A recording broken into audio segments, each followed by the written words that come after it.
Julio Cortázar. Deshoras. Ya no tenía ninguna razón especial para acordarme de todo eso. Y aunque me gustaba escribir por temporadas y algunos amigos aprobaban mis versos o mis relatos, me ocurría preguntarme a veces si esos recuerdos de la infancia merecían ser escritos, si no nacían de la ingenua tendencia a creer que las cosas habían sido más de veras cuando las ponía en palabras para fijarlas a mi manera, para tenerlas ahí como las corbatas en el armario o el cuerpo de Felisa por la noche. Algo que no se podría vivir de nuevo, pero que se hacía más presente, como si en el mero recuerdo se abriera paso una tercera dimensión, una casi siempre amarga pero tan deseada contigüidad. Nunca supe bien por qué, pero una y otra vez volvía a cosas que otros habían aprendido a olvidar para no arrastrarse en la vida con tanto tiempo sobre los hombros.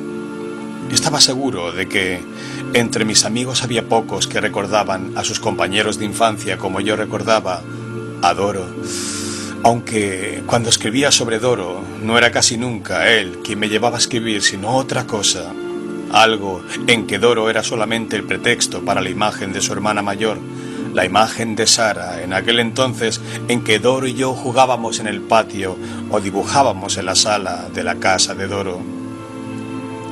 Tan inseparables habíamos sido en esos tiempos del sexto grado, de los 12 o 13 años, que no era capaz de sentirme escribiendo separadamente sobre Doro, aceptarme desde fuera de la página y escribiendo sobre Doro.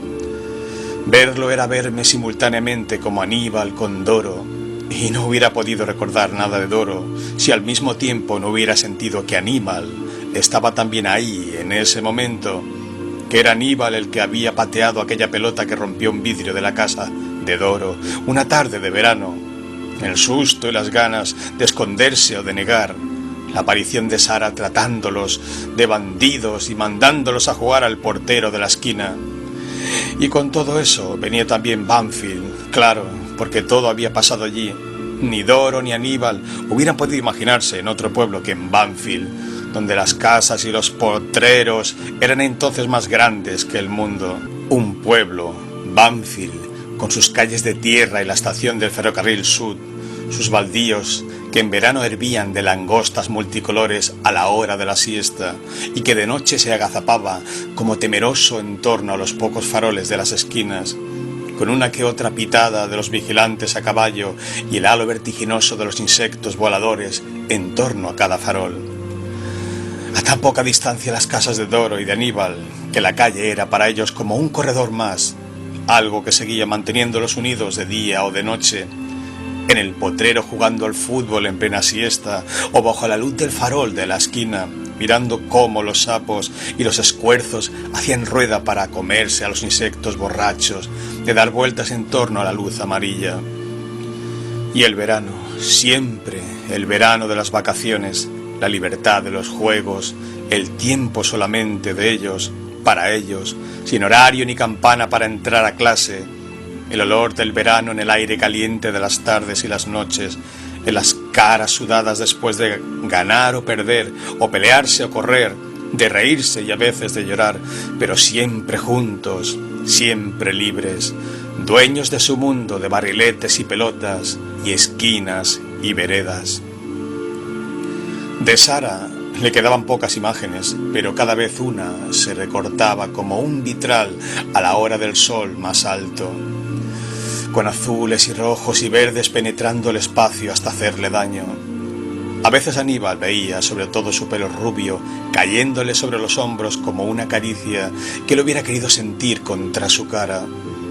A veces su piel tan blanca porque Sara no salía casi nunca al sol, absorbida por los trabajos de la casa, la madre enferma y Doro que volvía cada tarde con la ropa sucia, lastimadas las rodillas, las zapatillas embarradas.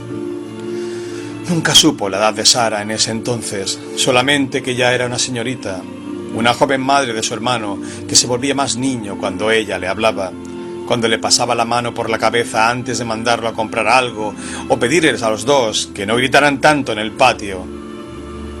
Aníbal la saludaba tímido, dándole la mano, y Sara se la apretaba amablemente, casi sin mirarlo, pero aceptándolo como esa otra mitad de Doro que casi diariamente venía a la casa para leer o jugar. A las 5 los llamaba para darles café con leche y bizcochos, siempre en la mesita del patio o en la sala sombría. Aníbal solo había visto 2 o 3 veces a la madre de Doro. Dulcemente desde su sillón de ruedas les decía su hola, chicos, su tengan cuidado con los autos, aunque había tan pocos autos en Banfield, y ellos sonreían seguros de sus esquives en la calle, de su invulnerabilidad de jugadores de fútbol y corredores. Doro no hablaba nunca de su madre, casi siempre en la cama o escuchando radio en el salón. La casa era el patio y Sara. A veces algún tío de visita que les preguntaba lo que habían estudiado en la escuela y les regalaba 50 centavos. Y para Aníbal siempre era verano. De los inviernos no tenía casi recuerdos. Su casa se volvía un encierro gris y neblinoso, donde solo los libros contaban, la familia en sus cosas y las cosas fijas en sus huecos, las gallinas que él tenía que cuidar, las enfermedades con largas dietas y té, y solamente a veces Doro, porque a Doro no le gustaba quedarse mucho en casa, donde no los dejaban jugar como en la suya. Fue a lo largo de una bronquitis de 15 días que Aníbal empezó a sentir la ausencia de Sara. Cuando Doro venía a visitarlo, le preguntaba por ella, y Doro le contestaba distraído que estaba bien. Lo único que le interesaba era si esa semana iban a poder jugar de nuevo en la calle. Aníbal hubiera querido saber más de Sara, pero no se animaba a preguntar mucho. A Doro le hubiera parecido estúpido que se preocupara por alguien que no jugaba como ellos, que estaba tan lejos de todo lo que ellos hacían y pensaban. Cuando pudo volver a la casa de Doro, todavía un poco débil, Sara le dio la mano y le preguntó cómo andaba. No tenía que jugar a la pelota para no cansarse. Mejor que dibujaran o leyeran en la sala. Su voz era grave. Hablaba como siempre le hablaba Doro, afectuosamente pero lejos, la hermana mayor atenta y casi severa. Antes de dormirse esa noche, Aníbal sintió que algo le subía a los ojos, que la almohada se le volvía a Sara, una necesidad de apretarla a los brazos y llorar con la cara pegada a Sara, al pelo de Sara, queriendo que ella estuviera ahí y le trajera los remedios y mirara el termómetro sentada a los pies de la cama. Cuando su madre vino por la mañana para frotarle el pecho con algo que olía a alcohol y a mentol, Aníbal cerró los ojos y fue la mano de Sara alzándole el camisón, acariciándolo livianamente, curándolo. Era de nuevo el verano, el patio de la casa de Doro, las vacaciones con novelas y figuritas, con la filatelia y la colección de jugadores de fútbol que pegaban en un álbum. Esa tarde hablaban de pantalones largos, ya no faltaba mucho para ponérselos. ¿Quién iba a entrar en la secundaria con pantalones cortos? Sara los llamó para el café con leche y a Aníbal le pareció que había escuchado lo que decían y que en su boca había como un resto de sonrisa. A lo mejor se divertía oyéndolos hablar de esas cosas y se burlaba un poco. Doro le había dicho que ya tenía novio, un señor grande que la visitaba los sábados, pero que él no había visto todavía. Aníbal lo imaginaba como alguien que le traía bombones a Sara y hablaba con ella en la sala, igual que el novio de su prima Lola. En pocos días se había curado de la bronquitis y ya podía jugar de nuevo en el potrero con Doro y los otros amigos. Pero de noche era triste y a la vez tan hermoso. Solo en su cuarto antes de dormirse se decía que Sara no estaba ahí, que nunca entraría a verlo ni sano ni enfermo, justo a esa hora en que él la sentía tan cerca. La miraba con los ojos cerrados sin que la voz de Doro o los gritos de los otros chicos se mezclaran con esa presencia de Sara, sola ahí para él, junto a él. Y el llanto volvía como un deseo de entrega, de ser Doro en las manos de Sara, de que el pelo de Sara le rozara la frente y su voz le dijera buenas noches, que Sara le subiera la sábana antes de irse. Se animó a preguntarle a Doro, como de paso, quién lo cuidaba cuando estaba enfermo, porque Doro había tenido una infección intestinal y había pasado 5 días en la cama. Se lo preguntó como si fuera natural que Doro le dijera que su madre lo había atendido, sabiendo que no podía ser y que entonces Sara, los remedios y las otras cosas. Doro le contestó que su hermana le hacía todo. Cambió de tema y se puso a hablar de cine, pero Aníbal quería saber más, si Sara lo había cuidado desde que era chico, y claro que lo había cuidado porque su mamá llevaba 8 años casi inválida y Sara se ocupaba de los dos. Pero entonces, ¿ella te bañaba cuando eras chico? Seguro. ¿Por qué me preguntas esas pavadas? Por nada, por saber nomás. Debe ser tan raro tener una hermana grande que te baña. No tiene nada de raro, che. ¿Y cuando te enfermabas de chico ella te cuidaba y te hacía todo? Sí, claro. ¿Y a vos no te daba vergüenza que tu hermana te viera y te hiciera todo? No. ¿Qué vergüenza me iba a dar? Yo era chico entonces. ¿Y ahora? Bueno, ahora igual. ¿Por qué me va a dar vergüenza cuando estoy enfermo? ¿Por qué? Claro.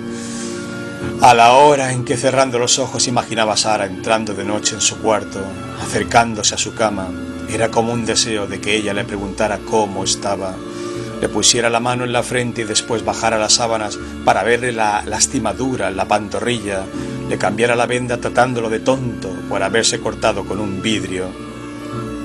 La sentía levantándole el camisón y mirándolo desnudo, tocándole el vientre para ver si estaba inflamado, tapándolo de nuevo para que se durmiera. Abrazado a la almohada se sentía de pronto tan solo, y cuando abría los ojos en el cuarto ya vacío de Sara, era como una marea de congoja y de delicia, porque nadie podía saber de su amor, ni siquiera Sara. Nadie podía comprender esa pena y ese deseo de morir por Sara, de salvarla de un tigre o de un incendio y morir por ella, y que ella se lo agradeciera y lo besara llorando. Y cuando sus manos bajaban y empezaba a acariciarse como Doro, como todos los chicos, Sara no entraba en sus imágenes. Era la hija del almacenero o la prima Yolanda. Eso no podía suceder con Sara, que venía a cuidarlo de noche como lo cuidaba a Doro. Con ella no había más que esa delicia de imaginarla inclinándose sobre él y acariciándolo. Y el amor era eso, aunque Aníbal ya supiera lo que podía ser el amor y se lo imaginara con Yolanda, todo lo que él le haría alguna vez a Yolanda o a la chica del almacenero. El día del zanjón fue casi al final del verano. Después de jugar en el potrero, se habían separado de la barra y por un camino que solamente ellos conocían y que llamaban el camino de Sandokan, se perdieron en la maleza espinosa, donde una vez habían encontrado un perro ahorcado en un árbol y habían huido de puro susto. Arañándose las manos se abrieron paso hasta lo más tupido, hundiendo la cara en el ramaje colgante de los sauces hasta llegar al borde del zanjón de aguas turbias, donde siempre habían esperado pescar mojarritas y nunca habían sacado nada. Les gustaba sentarse al borde y fumar los cigarrillos que Doro hacía con chala de maíz, hablando de las novelas de Salgari y planeando viajes y cosas. Pero ese día no tuvieron suerte. A Aníbal se le enganchó un zapato en una raíz y se fue para adelante. Se agarró de Doro y los dos resbalaron en el talud de zanjón y se hundieron hasta la cintura. No había peligro, pero fue como si manotearon desesperados hasta sujetarse de la ramazón de un sauce. Se arrastraron trepando y puteando hasta lo alto. El barro se les había metido por todas partes, les chorreaba dentro de las camisas y los pantalones y olía a podrido, a rata muerta. Volvieron casi sin hablar y se metieron por el fondo del jardín, en la casa de Doro, esperando que no hubiera nadie en el patio y pudieran lavarse a escondidas. Sara colgaba ropa cerca del gallinero, los vio venir. Doro, como con miedo, y Aníbal detrás, muerto de vergüenza queriendo de veras morirse, estar a 1000 leguas de Sara en ese momento en que ella los miraba, apretando los labios, en un silencio que los clavaba ridículos y confundidos bajo el sol del patio. Era lo único que faltaba, dijo solamente Sara, dirigiéndose a Doro, pero tan para Aníbal, balbuceando en las primeras palabras de una confesión. Era culpa suya, se le había enganchado un zapato y entonces Doro no tuvo la culpa de que lo que había pasado era que todo estaba tan refaloso. Vayan a bañarse ahora mismo, dijo Sara, como si no lo hubiera oído.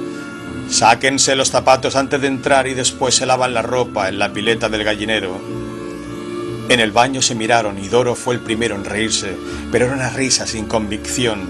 Se desnudaron y abrieron la ducha. Bajo el agua podían empezar a reírse de veras, a pelearse por el jabón, a mirarse de arriba abajo y a hacerse cosquillas. Un río de barro corría hasta el desagüe y se diluía poco a poco. El jabón empezaba a dar espuma. Se divertían tanto que en el primer momento no se dieron cuenta de que la puerta se había abierto y que Sara estaba ahí mirándolos, acercándose a Doro para sacarle el jabón de la mano y frotárselo en la espalda todavía embarrada. Aníbal no supo qué hacer. Parado en la bañera se puso las manos en la barriga, después se dio vuelta de golpe para que Sara no lo viera, y fue todavía peor. De 3/4 y con el agua corriéndole por la cara, cambiando de lado y otra vez de espaldas, hasta que Sara le alcanzó el jabón con un lavate mejor las orejas, tenés barro por todas partes. Esa noche no pudo ver a Sara como las otras noches. Aunque apretaba los párpados, lo único que veía era a Doro y a él en la bañera, a Sara acercándose para inspeccionarlos de arriba abajo y después saliendo del baño con la ropa sucia en los brazos, generosamente yendo ella misma a la pileta para lavarles las cosas y gritándoles que se envolvieran en las toallas de baño hasta que todo estuviera seco, dándoles el café con leche sin decir nada, ni enojada ni amable, instalando la tabla de planchar bajo las glicinas y poco a poco secando los pantalones y las camisas.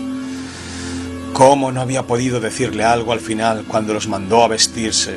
Decirle solamente gracias, Sara, qué buena es, gracias de veras, Sara. No había podido decir ni eso, y Doro tampoco. Habían ido a vestirse callados y después la filatelia y las figuritas de aviones sin que Sara apareciera de nuevo, siempre cuidando a su madre al anochecer, preparando la cena y a veces tarareando un tango entre el ruido de los platos y las cacerolas, ausente como ahora bajo los párpados que ya no le servían para hacerla venir, para que supiera cuánto la quería, que ganas de morirse de veras después de haberla visto mirándolos en la ducha. Debió ser en las últimas vacaciones antes de entrar en el Colegio Nacional, sin Doro porque Doro iría a la escuela normal, pero los dos se habían prometido seguir viéndose todos los días aunque fueran a escuelas diferentes. ¿Qué importaba si por la tarde seguirían jugando como siempre, sin saber que no, que algún día de febrero o marzo jugarían por última vez en el patio de la casa de Doro, porque la familia de Aníbal se mudaba a Buenos Aires y solamente podrían verse los fines de semana, amargos de rabia por un cambio que no querían admitir, por una separación que los grandes les imponían como tantas cosas, sin preocuparse por ellos, sin consultarlos? Todo de golpe iba rápido, cambiaba como ellos con los primeros pantalones largos.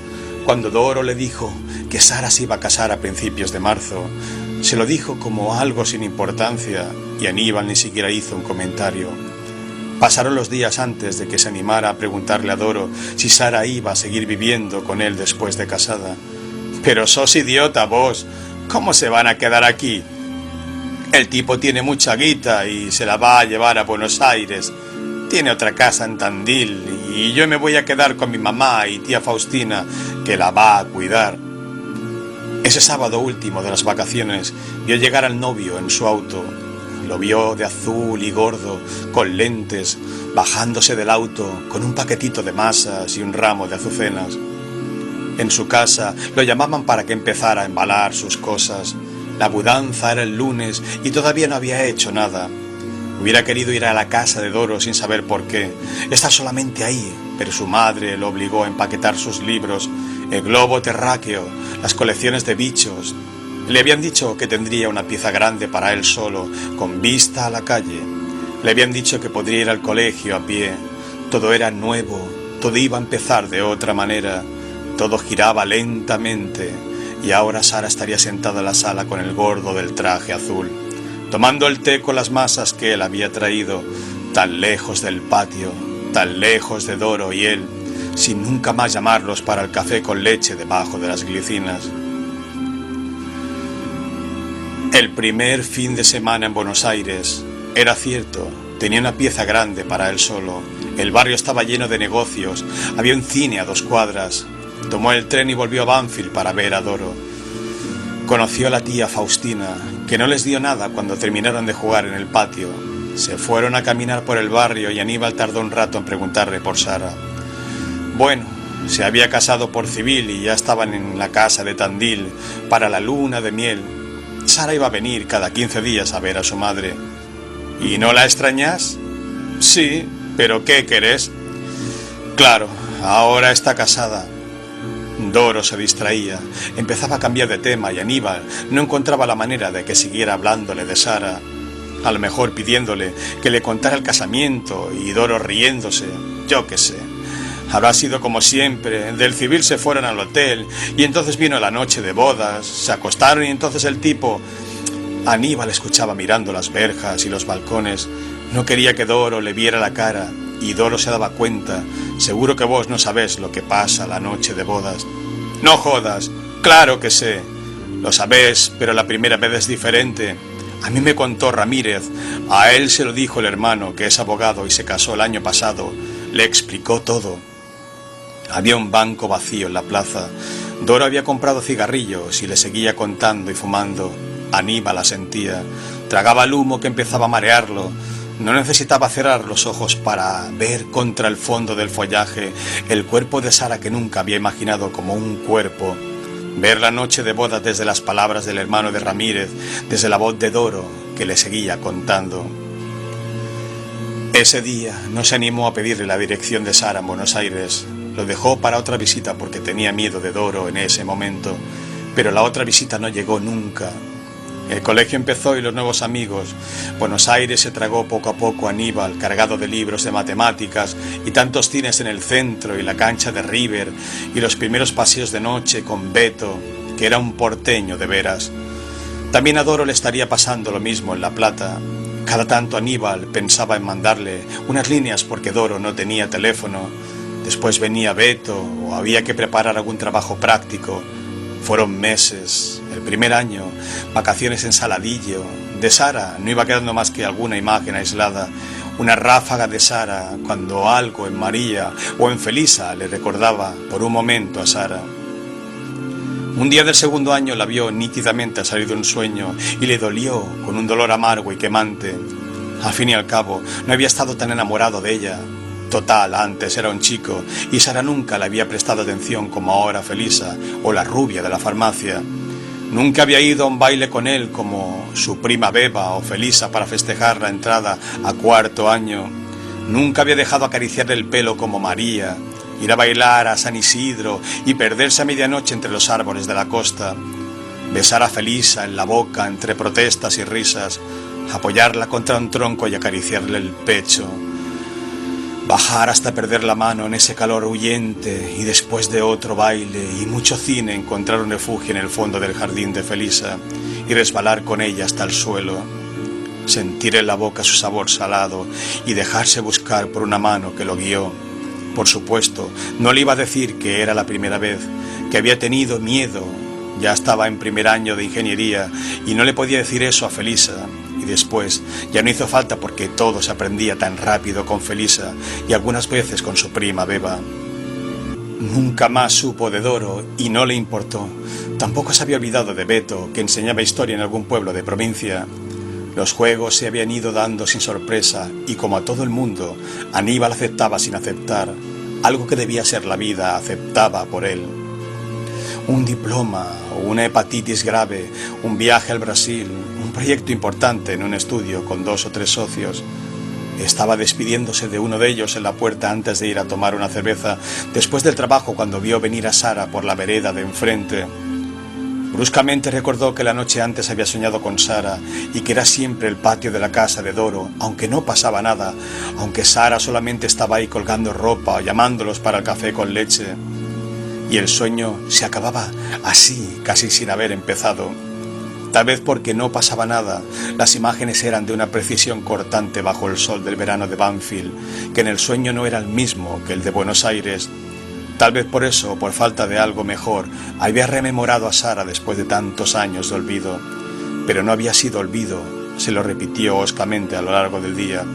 Y verla venir ahora por la calle, verla ahí vestida de blanco, idéntica entonces con el pelo azotándole los hombros a cada paso, en un juego de luces doradas. encadenándose a las imágenes del sueño en una continuidad que no le extrañó, que tenía algo de necesario y previsible, cruzar la calle y enfrentarla, decirle quién era y que ella lo mirara sorprendida, no lo reconociera y de golpe sonriera y le tendiera la mano, se la apretara de veras y siguiera sonriéndole. ¡Qué increíble!, dijo Sara. ¿Cómo te iba a reconocer después de tantos años? Usted sí, claro, dijo Aníbal, pero ya ve, yo la reconocí enseguida. Lógico, dijo lógicamente Sara, si ni siquiera te habías puesto pantalones largos, yo también habré cambiado tanto, lo que pasa es que sos mejor fisonomista. Dudó un segundo antes de comprender que era idiota seguir tratándola de usted. No has cambiado, ni siquiera el peinado, sos la misma. Fisonomista, pero un poco miope, dijo ella, con la antigua voz donde la bondad y la burla se enredaban. El sol les daba en la cara, no se podía hablar entre el tráfico y la gente. Sara dijo que no tenía apuro y que le gustaría tomar algo en un café. Fumaron el primer cigarrillo, el de las preguntas generales y los rodeos. Doro era maestro en Androgué. La mamá se había muerto como un pajarito mientras leía el diario. Él estaba asociado con otros muchachos ingenieros. Les iba bien, aunque la crisis, claro. En el segundo cigarrillo Aníbal dejó caer la pregunta que le quemaba los labios. ¿Y tu marido? Sara dejó salir el humo por la nariz. Lo miró despacio en los ojos. Bebe, dijo. No había ni amargura ni lástima, era una simple información. Y después otra vez Sara en Banfield, antes de todo eso, antes de la distancia y el olvido y el sueño de la noche anterior, exactamente como en el patio de la casa de Doro, y aceptándole el segundo whisky, como siempre, casi sin hablar, dejándolo a él que siguiera, que le contara porque él tenía mucho más para contarle. Los años habían estado tan llenos de cosas para él. Ella era como si no hubiese vivido mucho y no valía la pena decir por qué. Tal vez porque acababa de decirlo con una sola palabra. Imposible saber en qué momento todo dejó de ser difícil. Juego de preguntas y respuestas. Aníbal había tendido la mano sobre el mantel y la mano de Sara no rehuyó su peso. La dejó estar mientras él agachaba la cabeza porque no podía mirarla en la cara. Mientras le hablaba a borbotones del patio, de Doro, le contaba las noches en su cuarto, el termómetro, el llanto contra la almohada. Se lo decía con la voz lisa y monótona, amontonando momentos y episodios, pero todo era lo mismo. Me enamoré tanto de vos, me enamoré tanto y no te lo podía decir. Vos venías de noche y me cuidabas, vos era la mamá joven que yo no tenía. Vos me tomabas la temperatura y me acariciabas para que me durmiera. Vos nos dabas el café con leche en el patio, ¿te acordás? Vos nos retabas cuando hacíamos pavadas. Yo hubiera querido que me hablaras solamente a mí de tantas cosas, pero vos me mirabas desde tan arriba, me sonreías desde tan lejos. Había un inmenso vidrio entre los dos y vos no podías hacer nada para romperlo. Por eso de noche yo te llamaba y vos venías a cuidarme, a estar conmigo, a quererme como yo te quería, acariciándome la cabeza, haciéndome lo que hacías a Doro, todo lo que siempre le habías hecho a Doro, pero yo no era Doro, y solamente una vez, Sara, solamente una vez, y fue horrible, y no me olvidaré nunca, porque hubiera querido morirme y no pude o no supe. Claro que no quería morirme, pero eso era el amor. Querer morirme porque vos me habías mirado todo entero como a un chico. Habías entrado en el baño y me habías mirado a mí, que te quería, y me habías mirado como siempre lo habías mirado a Doro. Vos ya de novia, vos que ibas a casarte y yo ahí mientras dabas el jabón y me mandabas que me lavara hasta las orejas. Me mirabas desnudo como a un chico que era y no te importaba nada de mí, ni siquiera me veías porque solamente veías a un chico. Y te ibas como si nunca me hubieras visto, como si yo no estuviera ahí sin saber cómo ponerme mientras me estabas mirando. Me acuerdo muy bien, dijo Sara, me acuerdo tan bien como vos, Aníbal. Sí, pero no es lo mismo. ¿Quién sabe si no es lo mismo? Vos no podías darte cuenta entonces. pero yo había sentido que me querías de esa manera y que te hacía sufrir, y por eso yo tenía que tratarte igual que adoro. Eras un chico, pero a veces me daba tanta pena que fueras un chico. Me parecía injusto, algo así. Si hubieras tenido 5 años más. Te lo voy a decir porque ahora puedo y porque es justo. Aquella tarde entré a propósito en el baño. No tenía ninguna necesidad de ir a ver si estaban lavando.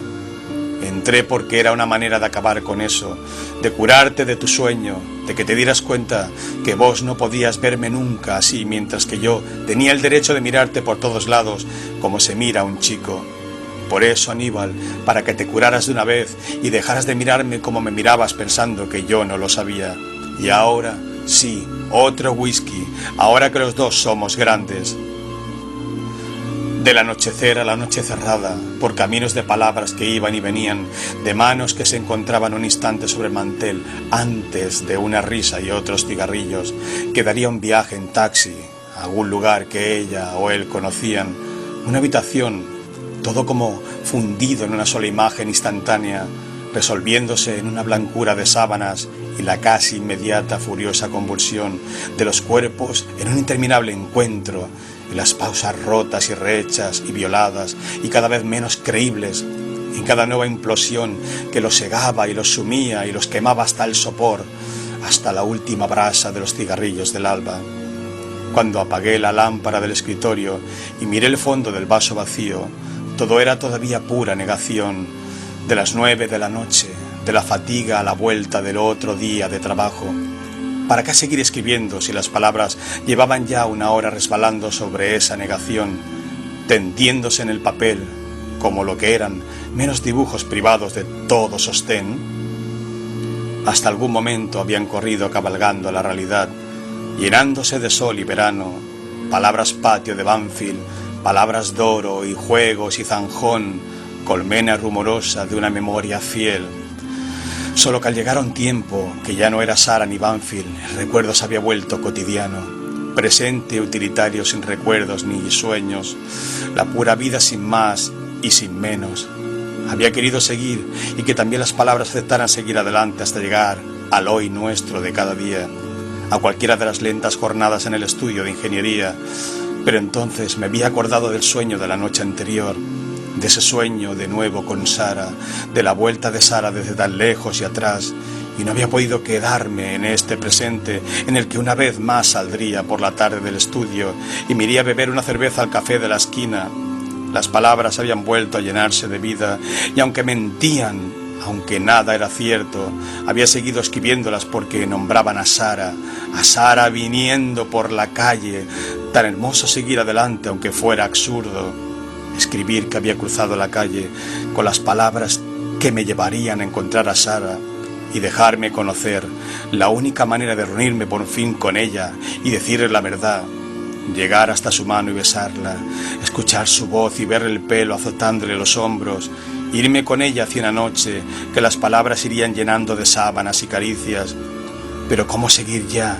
¿Cómo empezar desde esa noche una vida con Sara, cuando ella al lado se oía la voz de Felisa, que entraba con los chicos y venía a decirme que la cena estaba pronta, que fuéramos enseguida a comer porque ya era tarde, y los chicos querían ver al Pato Donald en la televisión de las 10:20?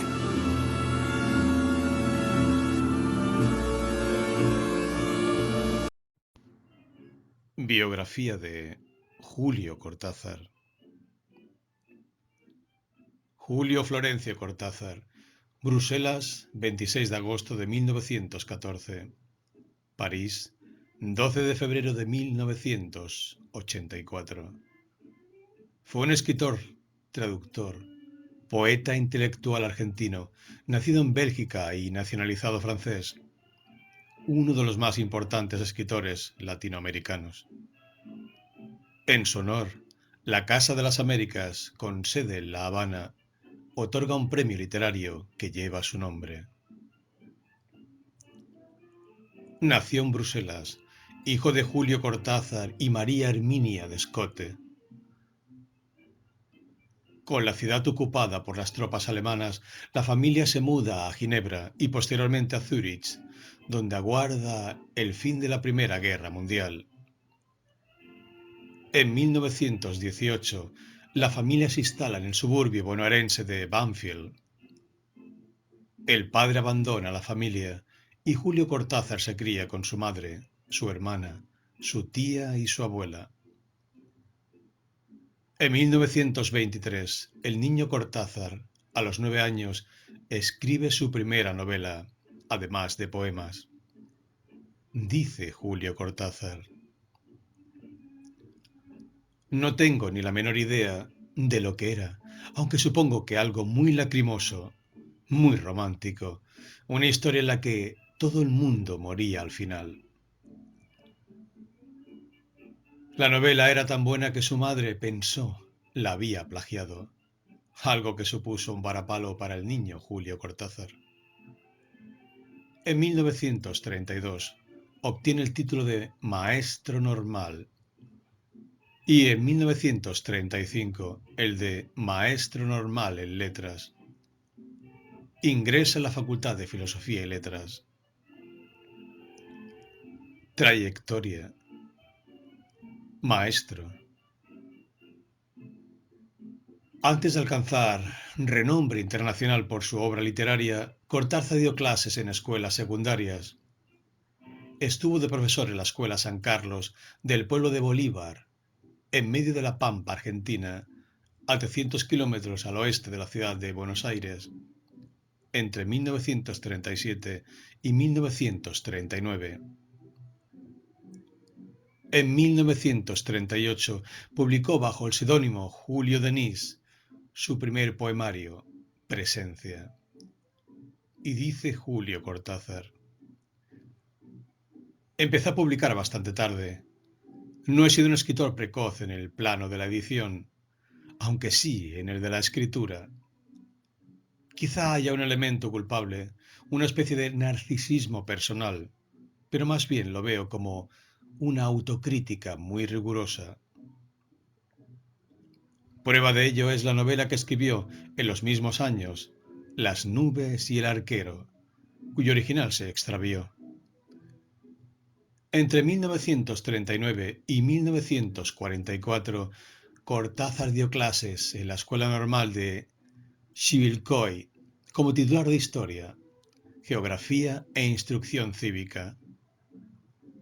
En 1941 publicó un artículo, siempre con el seudónimo de Julio Denis, sobre Rimbaud en la revista Huella, y en octubre de ese mismo año publicó el relato Llama el teléfono, Delia, en el diario El Despertar de Chivilcoy. En 1944 le ofrecieron las cátedras de literatura francesa e inglesa en la Universidad de Cuyo, ciudad de Mendoza, en la cordillera de los Andes, a 1000 kilómetros al oeste de Buenos Aires, que dictó entre 1944 y 1945. Y dice Julio Cortázar: enseñé en ella sin tener título universitario. Era una universidad muy joven, pagaban unos sueldos de hambre, pero al mismo tiempo nos proponía a los jóvenes argentinos una especie de apostolado. Ir a enseñar aquello que nosotros conocíamos mejor que los estudiantes. En 1944 publicó el relato Bruja en la revista Correo Literario. Y dice Julio Cortázar: año y medio estuve en Cuyo hasta que llegó el primer gobierno de Perón y me marché. Renunció a su cargo docente en 1945, cuando Juan Domingo Perón gana las elecciones presidenciales argentinas. Ese mismo año regresa a Buenos Aires, con los cuentos que conforman el volumen La otra orilla, de tendencia derechista y antipopular. En 1946 comienza a trabajar en la Cámara Argentina del Libro. Continúa colaborando en prensa con artículos, traducciones y algún relato. En 1948 obtiene el título de traductor público de inglés y francés. Un año más tarde, Julio Cortázar publica, por primera vez con su nombre, el poema dramático Los Reyes, obra que había aparecido en la revista Los Anales de Buenos Aires en el número de octubre-diciembre de 1947. A principios de 1948 escribe su primera novela, Divertimento, que será publicada póstumamente. Obtiene una beca del gobierno francés y en noviembre de 1948 viaja a París, donde comienza a trabajar con distribuidor de libros y como locutor radial, trabajo que perderá debido a su acento. A mediados de 1949 regresa a Buenos Aires.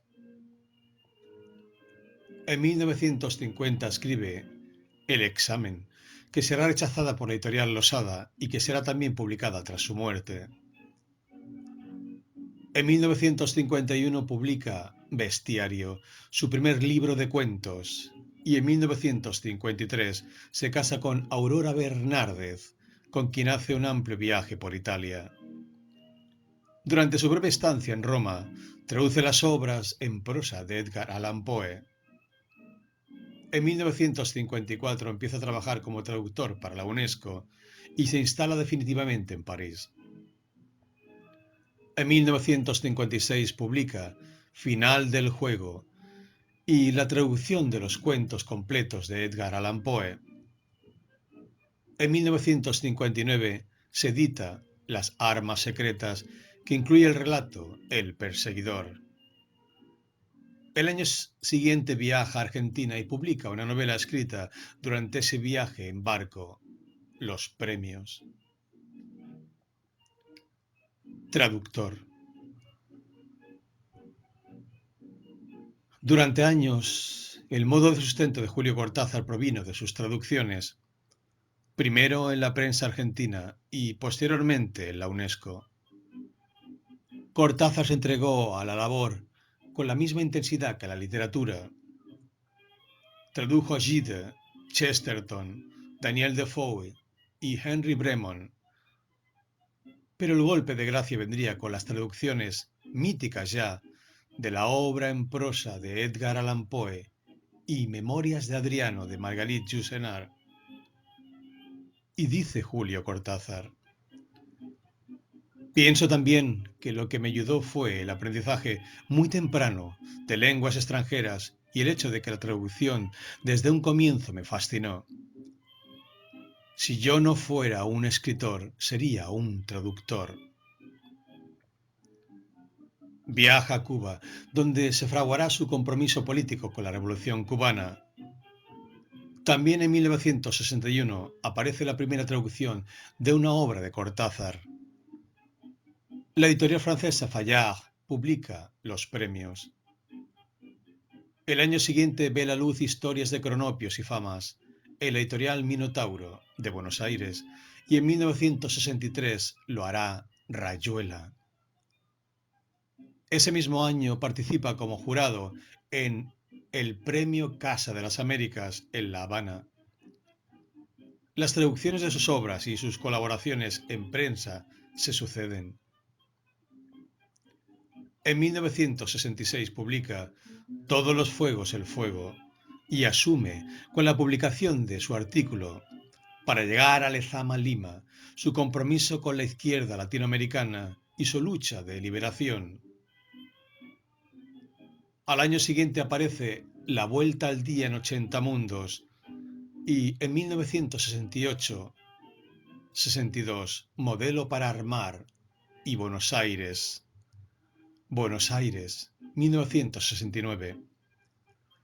Será el año del volumen de Miscelánea, Último Round, en 1970. Viaja a Chile para asistir a la investidura como presidente de la República de Salvador Allende y la editorial sudamericana reúne en el libro Relatos una selección de cuentos de Todos los fuegos el fuego, Las armas secretas, Final del juego y Bestiario. Matrimonios. En 1953 se casó con Aurora Bernárdez, una traductora argentina. Vivían en París con condiciones económicas bajas y le surgió el ofrecimiento de traducir la obra completa en prosa de Edgar Allan Poe para la Universidad de Puerto Rico. Dicho trabajo sería considerado luego por los críticos como la mejor traducción de la obra del escritor estadounidense. Juntos se fueron a vivir a Italia durante el año que duró el trabajo. Luego viajaron a Buenos Aires en barco y Cortázar se pasó el trayecto escribiendo en su máquina portátil una nueva novela. En 1967 rompió su vínculo con Bernárdez y se unió a la lituana Ugnė Karvelis, con quien nunca contrajo oficialmente matrimonio, pero quien le inculcó un gran interés por la política. Con su tercera pareja y segunda esposa, la escritora canadiense Carol Dunlop, realizó numerosos viajes. Uno de los primeros fue a Polonia, donde participó en un congreso de solidaridad con Chile. Otro de los viajes que hizo junto a Carol Dunlop fue plasmado en el libro Los autonautas de la Cosmopista, que cuenta el trayecto de la pareja por la autopista París-Marsella. Tras la muerte de Carol Dunlop, Aurora Bernárdez lo acompañará durante su enfermedad y se convertirá en la única heredera de su obra publicada y de sus textos. Enfermedad y muerte. En agosto de 1981 sufrió una hemorragia gástrica y salvó su vida de milagro. Nunca dejó de escribir. Fue su pasión aun en los momentos más difíciles. En 1983, vuelta a democracia en Argentina, Cortázar hace un último viaje a su patria, donde es recibido cálidamente por sus admiradores, que lo paran en la calle y le piden autógrafos, en contraste con la indiferencia de las autoridades nacionales. Después de visitar a varios amigos, regresa a París. Poco después, François Mitterrand le otorga la nacionalidad francesa. Carol Dunlop había fallecido el 2 de noviembre de 1982, sumiendo a Cortázar en una profunda depresión.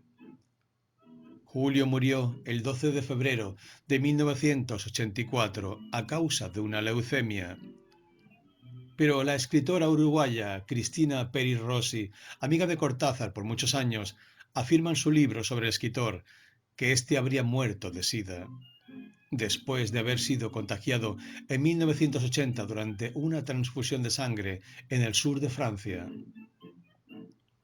2 días después fue enterrado en el cementerio de Montparnasse, en la misma tumba donde yacía Carol. Rayuela y los jóvenes. La explosión de Rayuela impresionó no solo a la crítica y al público lector, sino además supuso toda una revelación para millares de jóvenes que se asomaban por primera vez a la literatura. Así lo dice el mismo Cortázar.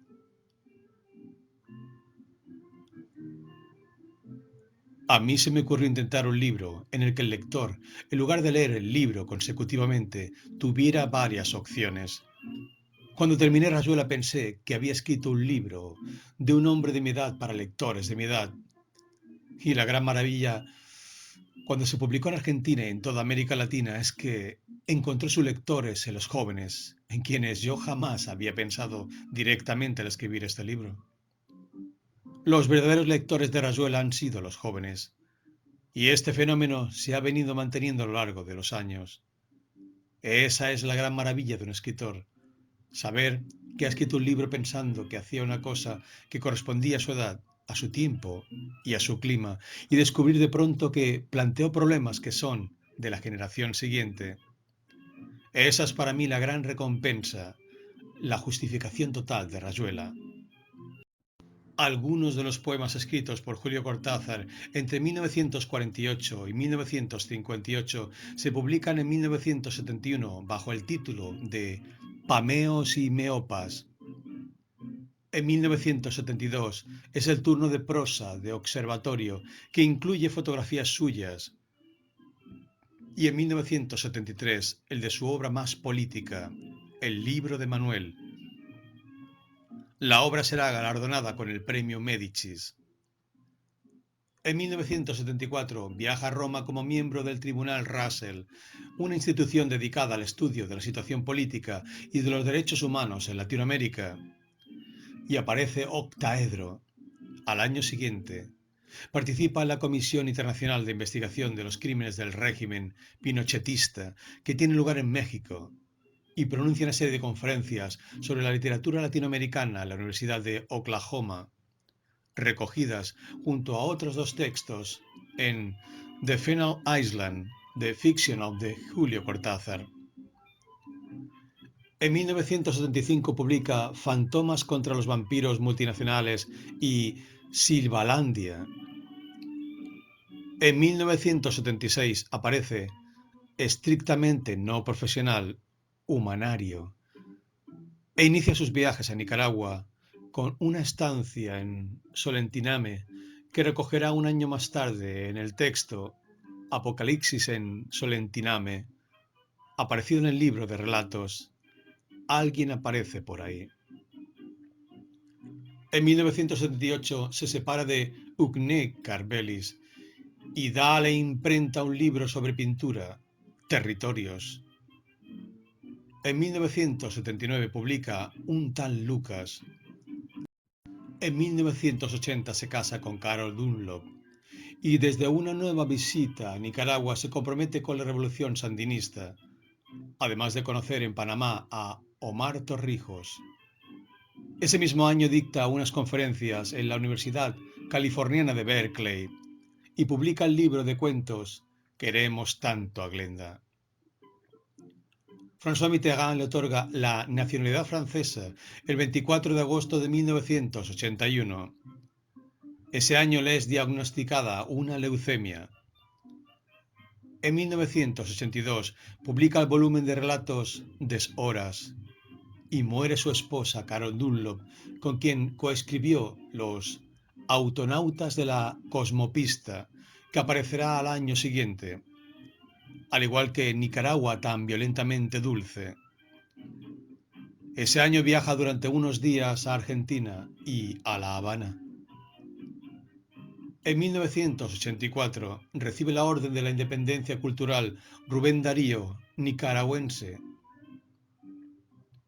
El 12 de febrero muere de leucemia y es enterrado junto a Carol Dunlop en el cementerio parisino de Montparnasse. Julio Cortázar y la política. En los primeros 50 años de vida, Cortázar no tuvo ningún compromiso con la política ni con las clases populares a las que despreciaba, como se desprende claramente de sus cuentos racistas de esa época, como Las puertas del cielo. Sin embargo, en 1961 comenzó sus viajes a Cuba, que le hicieron cambiar profundamente su visión política. Y dice Julio Cortázar: la revolución cubana me mostró entonces el gran vacío político que había en mí, mi inutilidad política. Años más tarde, en el prólogo de Libro de Manuel, Cortázar afirma que más que nunca creo que la lucha en pro del socialismo latinoamericano debe enfrentar el horror cotidiano con la única actitud que le dará la victoria, cuidando precisamente, celosamente, la capacidad de vivir tal como la queremos para este mundo, con todo lo que supone de amor, de juego y de alegría.